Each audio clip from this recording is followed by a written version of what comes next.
네, 안녕하십니까. 예, 반갑습니다. 예, 국제거래법 15주차가 되었습니다. 우리 계획으로, 15주, 한 학기 15주 계획을 했으니까요. 마지막, 주가 되겠습니다. 네.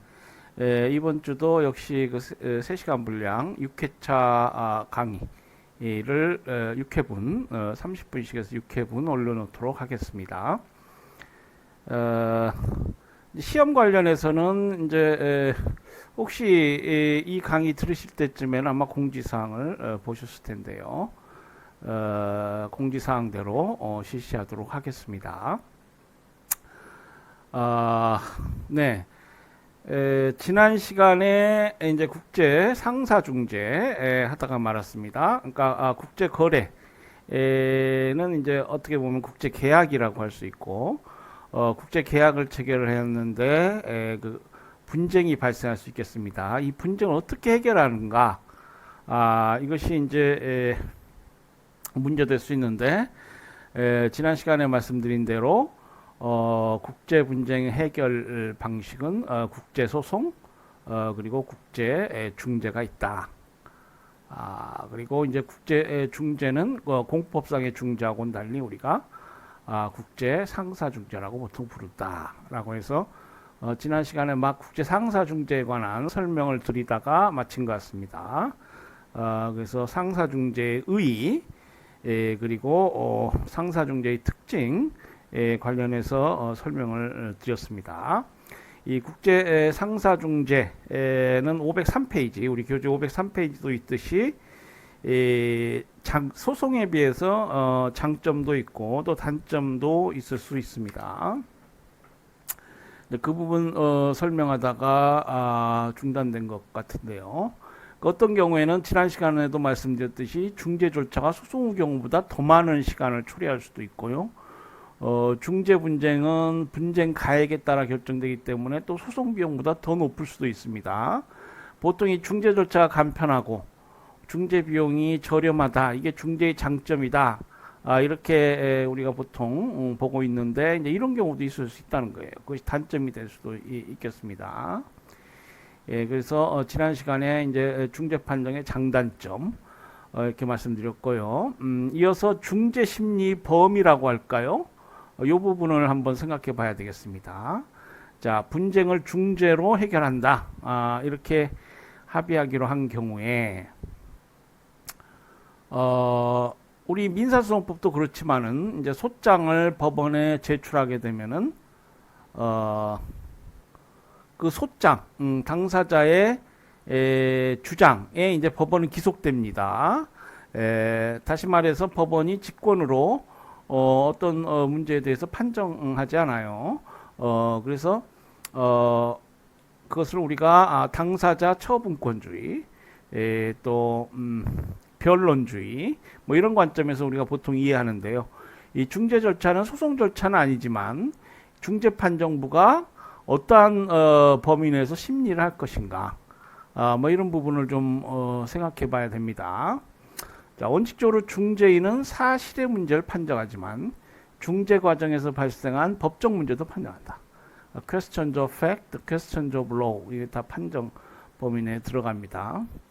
법원이 예외적으로 중재 판정을 사법심사하는 경우에 법원은 중재인이 확정한 사실관계를 그대로 받아들이며 법적 문제만을 그 심사 대상으로 한다. 법원은 중재 판정부가 내린 사실 확정을 다시 심리할 수 없습니다.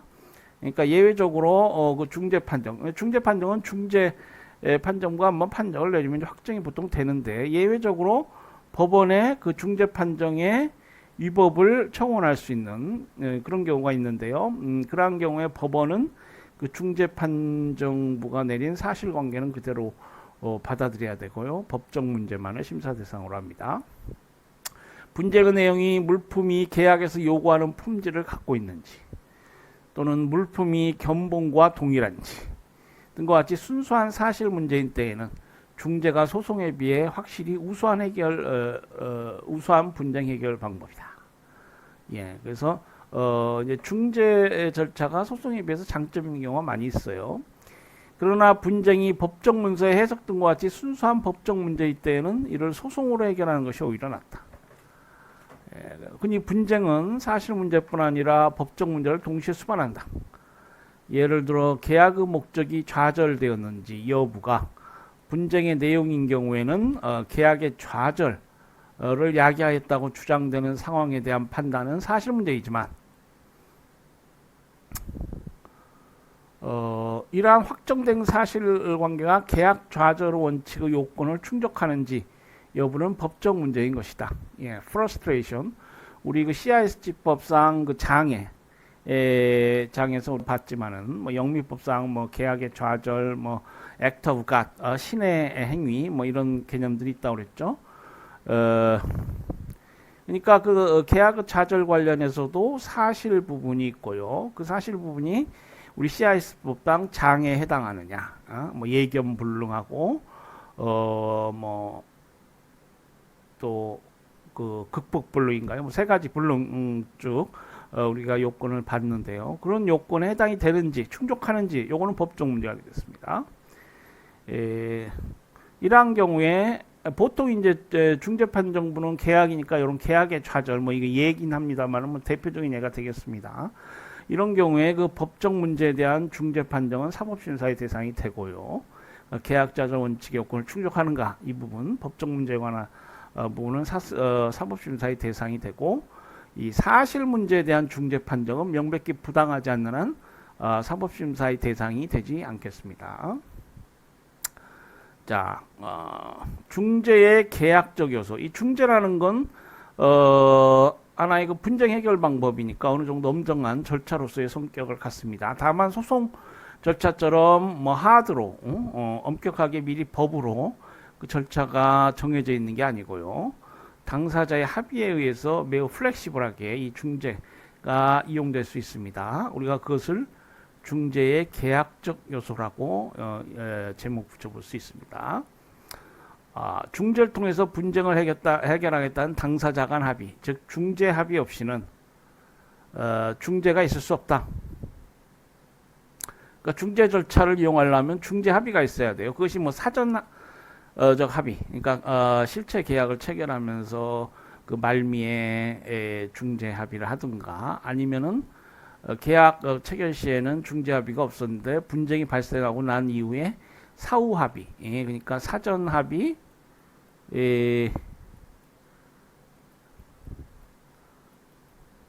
사후 합의가 있을 수가 있겠습니다. 중재 합의에는 이제 분쟁이 발생한 이후에 사후에 합의하는 경우가 있을 수 있고 사전에 합의하는 경우가 있을 수 있겠어요. 중재합의는 뭐 여기 설명이 나오겠습니다. 원계약 내에 중재 조항을 두는 사전 합의가 있고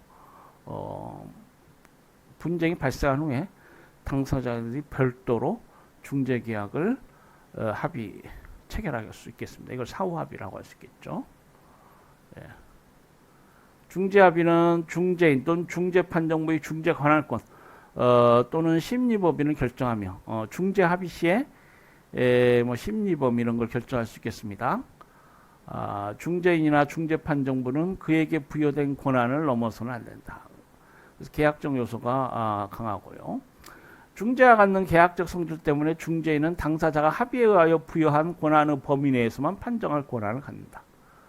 그러나 특정 사안에 대해서 중재인이 심의할 수 있는지 여부에 관하여 당사자 간의 이견이 있는 경우에 중재인은 스스로 중재 관할권 존재 여부에 관하여 판단할 수 있다. 그 중재 합의, 그 중재 판정부의 심리 법이 관해서 또 다툼이 있을 수 있겠죠. 합의를 했다고 했지만 또 그것에 관해서 다툴 수 있습니다. 그런 경우에는 중재인이 판정할 수 있겠습니다. 판단할 수 있겠습니다. 주의할 것은 원계약 내에 중재 조항이 포함되어 있는 경우에 중재 조항은 원계약의 다른 조항과는 독립된 합의로 취급되기 때문에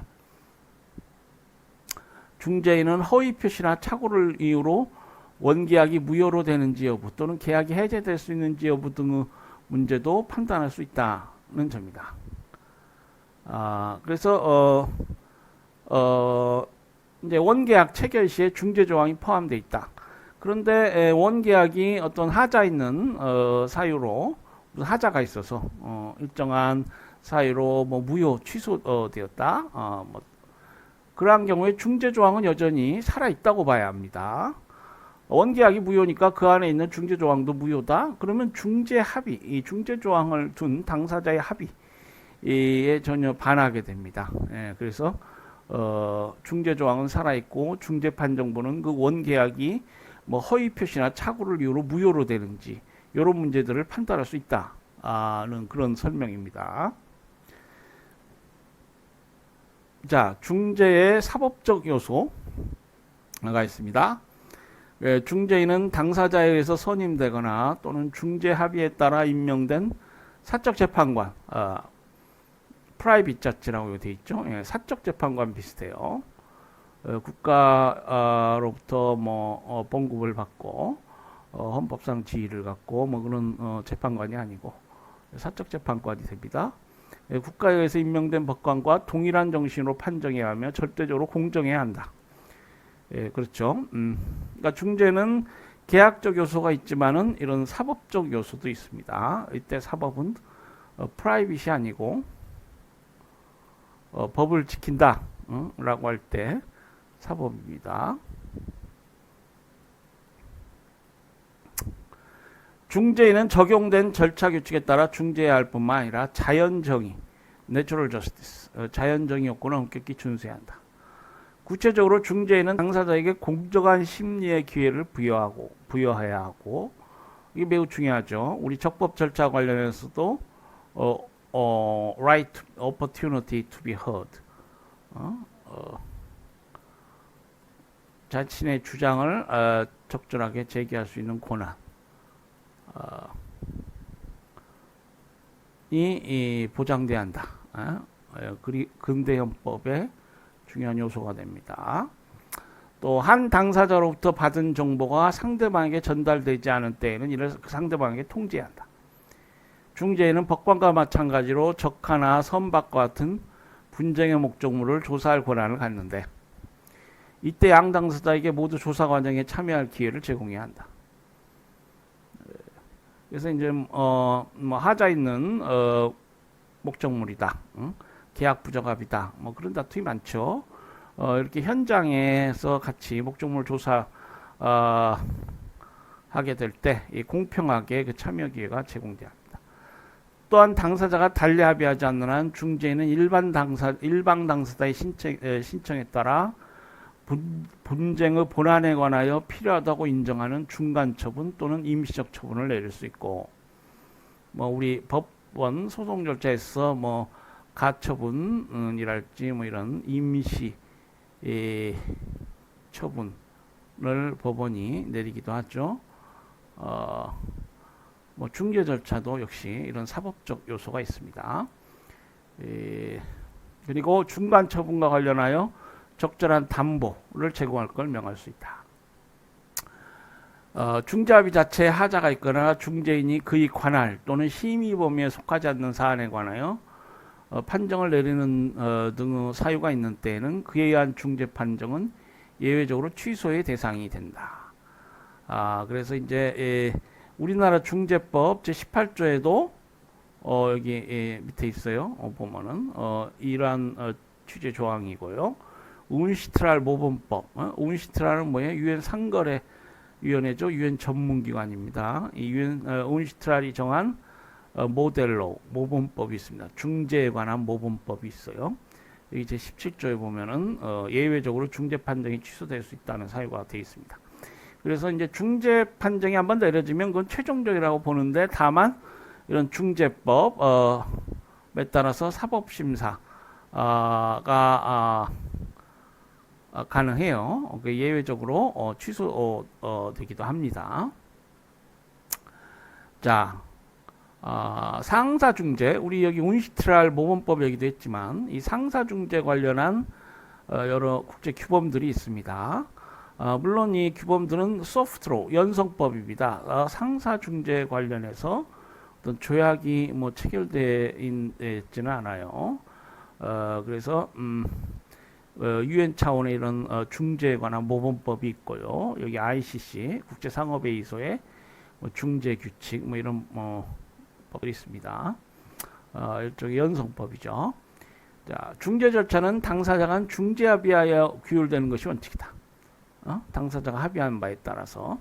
그러나 이러한 중재 합의는 중재에 적용되는 중재 규칙이나 중재를 행하는 중재기관이 정한 규칙에 따라 중재에 적용될 절차법적 법규, 당사자가 중재합의에서 정한 중거법에 따라 중재에 적용될 실체법적 법규, 그리고 중재가 행하여지는 국가의 법 및 중재 판정이 집행될 국가의 법에 따라야 한다. 그러니까 이 중재라는 게 이제 상사 중재고요. 어떤 계약적 요소가 많이 강한데, 그렇기 때문에 합의에 따라서 연성적인 성격을 갖지만은 잘 봐서 해야 됩니다. 이러한 합의가 뭐 중재 판정이 집행될 국가법에 위반되질 않든지, 그리고 이런 절차법적 법규, 실체법적 법규, 뭐 이런 것들이 그 어떤 계약적 요소가 있긴 하지만은 이러한 법들이 그대로 살아있기 때문에 거기에 반하는 합의, 이런 합의를 해서는 안 되겠죠. 자, 그래서 이제 중재 합의의 계약적 요소, 사법적 요소에 관해서 우리가 다시 한번 이 부분에서 생각을 해봐야 됩니다. 또 세계적으로 다양한 중재기관과 중재규칙이 있지만 이 특정한 중재기관이 정한 중재규칙을 이용한다고 해서 반드시 그 중재기관을 이용할 의무는 없으며, 그러니까 지금 뒤에도 나오겠습니다만은 뭐 런던 상사중재원, 제가 언젠가 말씀드린 대한상사중재원, 우리 한국에도 있죠. 뭐 다 이게 중재기관입니다. 이거는 이제 어떤 국가기관은 아니고요. 이 중재 서비스를 체계적으로 적용하는 그런 뭐 공적 성격의 어떤 기업이라고 할까요? 뭐 어떤 공적 기관입니다. 정부기관이라고 보통 보지 않고요. 이제 이런 기관은 이제 기관 중재를 해요. 뒤에도 나옵니다만은 어떤 체계적인 중재 서비스, 뭐 기관 중재라고 해서 뭐 다른 게 아닙니다. 기관 중재나 임시 중재나 법적 본질은 같지만은 이런 기관 중재를 이용하면은 체계적인 법적 서비스, 중재 서비스를 받을 수 있습니다. 그래서 이런 중재기관들은 대부분 자신들의 어떤 경험의 바탕에서 뭐 중재 규칙이랄지 뭐를 두고 있고요. 그런데 이런 기관 중재를 이용하면 이제 좀 비용이 비싸죠. 당사자들의 합의에서 이런 저명한 중재기관 아닌 방법으로 중재인을 선임하고 뭐 임시 중재를 할 수도 있습니다. 그런 경우에 이제 비용이 좀 싸고요. 합의를 통해서 적용된 중재 규칙을 정하면 되니까요. 기관 중재 홈페이지 들어가서 이 중재 규칙을 그대로 자신들의 어떤 중재 규칙으로 이용할 수 있습니다. 그런 경우에 반드시 뭐 그 중재기관을 이용할 필요는 없어요. 뭐 대한상사중재원을 이용해야 한달지, 대한상사중재원 중재규칙에 따르자, 이렇게 했다고 해서 대한상사중재기관을 꼭 이용할 의무는 없습니다. 또 특정한 국가에 그 본부가 있는 중재기관을 이용한다고 해서 역시 그 국가에서 중재할 의무가 발생하는 것은 아니다. 약간 런던 상사중재원 이게 이제 아주 저명한 중재기관인데 그 서비스를 이용하자 뭐 돈도 많이 주고 뭐 그럼 다 알아서 해줍니다. 중재인도 선정해주고 뭐 중재 규칙도 이렇게 해주고 그렇다고 해서 꼭 영국에서 중재할 의무가 발생하는 것은 아닙니다. 중재 규칙은 이제 중재 절차에 진행될 법인데요. 중재 관할권, 중재인 선임, 중재지가 어디냐, 이게 이제 법적으로 상당히 또 의미가 있을 수가 있어요. 뭐 이런 문제들. 그리고 적용 법규, 중재 절차에 사용될 언어, 뭐 영어로 중재를 할 것이냐, 뭐 한국어로 할 것이냐, 통역사 어떻게 할 것이냐, 뭐 이런 거, 중재 절차, 중재 판정, 비용 등을 규정하고 있습니다. 그러니까 중재에 적용될 절차법이다. 뭐 그렇게 이해하시면 되겠어요. 그래서 이제 중재 규칙이 많이 있습니다. 먼저 국제상업회의소 ICC가 만든 중재 규칙이 있어요. 이 국제상업회의소 중재는 국제상업회의소 중재법원에 의하여 집행되고 감독되는데, 국제상업회의소 중재법원은 실제로 중재 절차를 진행하거나 중재 판정을 내리지는 않으며 단지 개별적인 중재 사건에서 중재 절차의 진행을 감독할 뿐이다. 예, 그러니까 이 기관 중재 시에 이 국제상업회의소 중재법원은 이제 여러 가지 중재에 관련된 서비스를 제공하는데, 뭐 중재인을 선임해 준다 해가지고 이제 중재 판정을 돕고요. 그리고 그 중재 절차 진행을 감독합니다. 실제로 뭐 중재 판정을 내리는 사람은 선임된 중재인이 되겠죠.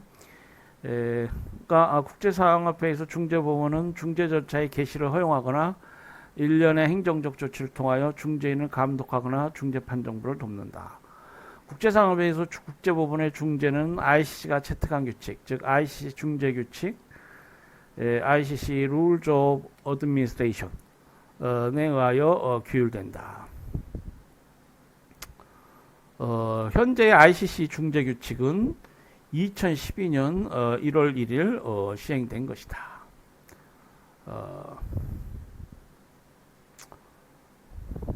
그래서 이 ICC 중재 규칙이 이제 지금 국제 상사 중재에 관한 하나의 그 대표적인 중재 규칙이 되겠고요. 운시트랄 중재 규칙이 있습니다. 이 운시트랄 중재 규칙은 1976년 유엔 총회에서 채택된 것으로서 임시 중재에 이용되기 위한 것이지만 기관 중재에서도 이용될 수 있다.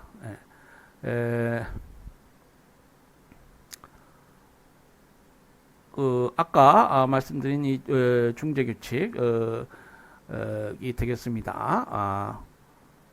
임시 중재에도 이용되고 기관 중재에도 이용될 수 있습니다. 대한 상사 중재원도 예컨대 운시트랄 중재 규칙을 이용할 수 있겠어요. 운시트랄 중재 규칙은 대륙법계나 영미법계 국가 또는 자본 수입국이나 자본 수출국 입장을 균형 있게 고려한 것으로 중립적인 규칙으로 평가되고 있다. 여러 중재기관들은 이 규칙을 모범으로 하여 그 중재 규칙을 채택하였다. 그래서 지금 이 운시트랄 중재 규칙, ICC 중재 규칙 대표적인 지금 국제 상사 중재 관련한 중재 규칙이 되겠습니다. 런던 국제 중재법원 규칙. 이 뭐 말은 번이라는 말이 붙었지만 이게 정부기관이 아니라고 했죠.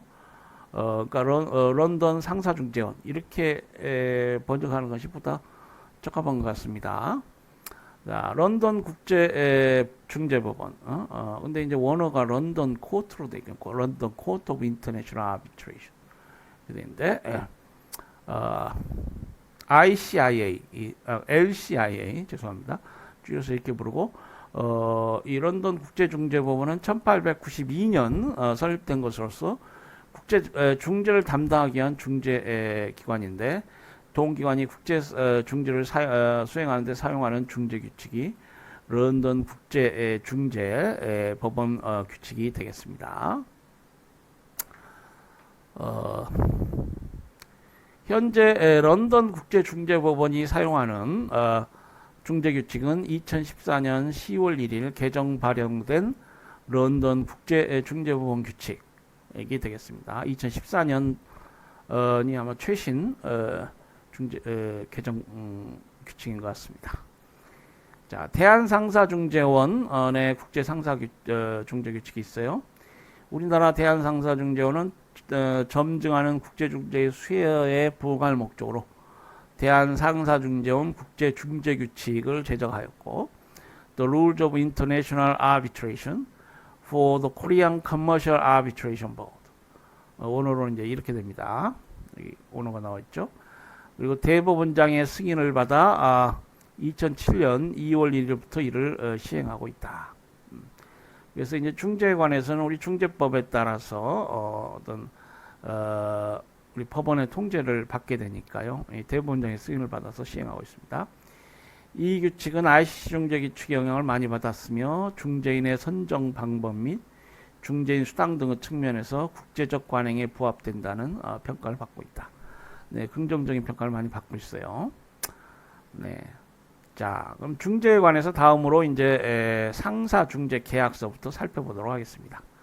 아까 중재에 계약적 요소가 있다고 그랬죠. 그래서 이 중재는 기본적으로 법보다는 이제 실제 중재 합의서부터 이게 이제 중재 관련해서 의미를 갖게 됩니다. 그러니까 그 탄생이 양 당사자의 합의에 기한 거야. 국제 소송은 법에 미리 있어. 국가가 정한 법에 그 출생의 근거가 법이에요. 이 상사 중재 계약은 양 당사자의 중재 합의가 출생의 근거가 됩니다. 자, 중재 합의를 그래서 우리가 먼저 봐야 되고요. 중재는 소송을 회피하고자 하는 당사자 간의 사적인 분쟁 해결의 한 형태이기 때문에 중재 절차에 의하는 것은 순전히 당사자 간의 계약, 즉 중재 합의에 의한 것이다. 따라서 중재에 의한다는 당사자 간 합의가 없으면 중재는 불가능하다. 합의가 있어야 됩니다. 이러한 합의는 분쟁이 발생하기 전이나 후에 행하여 줄 수도 있으며 미리 원계약을 체결하면서 말미에 중재 합의를 할 수가 있습니다. 또 합의는 없었지만 분쟁이 발생한 이후에 당사자들 합의해서 중재 절차가 시작될 수 있어요. 중재에 관한 합의는 당사자 간의 매매 계약 등과 같은 상사 계약에 포함되는 것이 보통이다. 사전 합의가 보통입니다. 계약에서 분쟁을 중재에 의하여 해결하기로 하는 중재 합의는 일종의 법정지 선택 조항이다. Forum Selection Clause.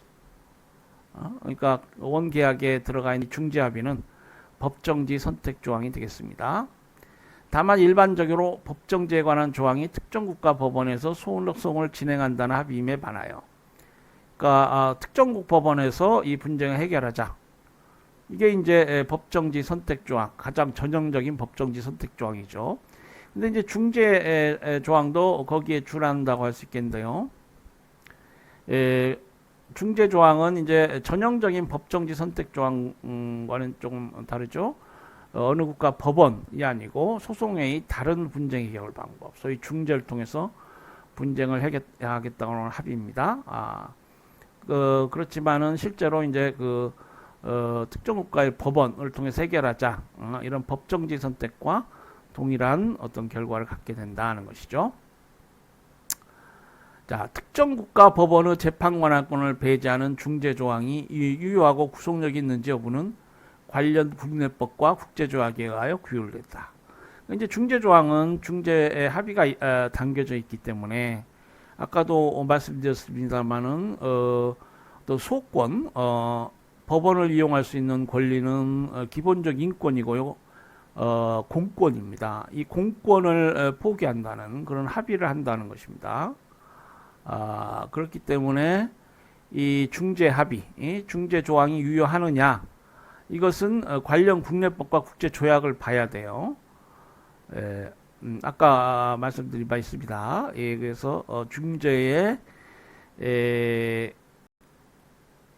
중재합의 효력, 이런 부분들, 이것이 이제 여러 기본적인 어떤 하드로 체계에 위반되지 않는지 이것을 생각해 봐야 됩니다. 대부분의 국가 중재법은 당사자들이 자발적으로 합의에 도달하였다면 그 중재합의의 구속력을 인정하며 1958년에 체결되어 1959년부터 발효한 애국 중재 판정의 승인 및 집행에 관한 유엔 협약, 이걸 줄여서 우리가 뉴욕 협약이라고 그런다고 그랬죠.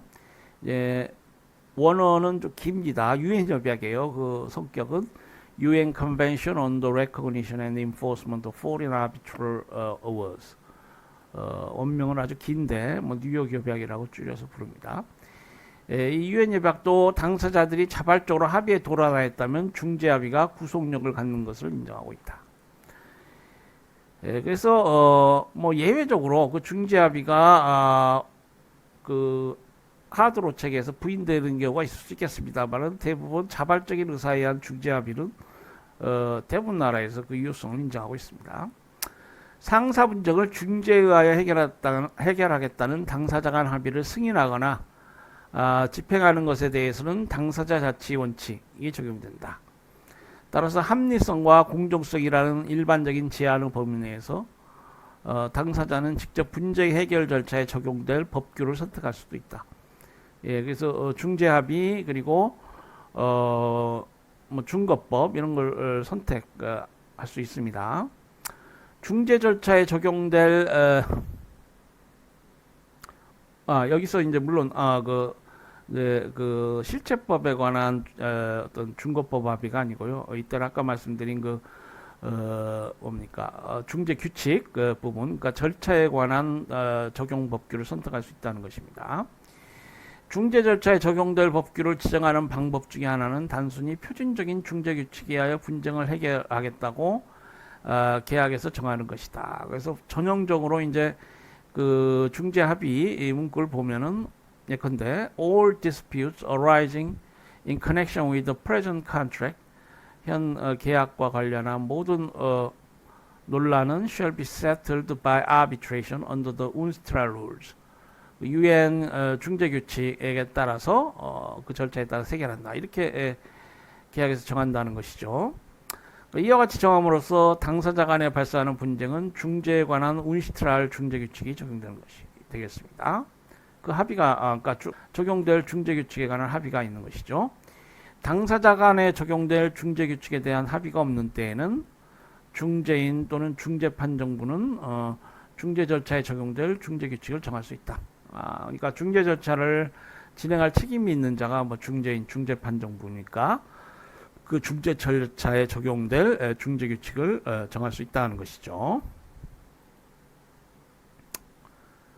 네, 제15주차 1회시 이 강의가 시간이 된 것 같습니다. 여기까지 설명드리고요. 잠시 후에 또 2회차 시 강의에서 뵙겠습니다. 네, 강의 들으시라고 수고하셨습니다. 네, 안녕히 계세요.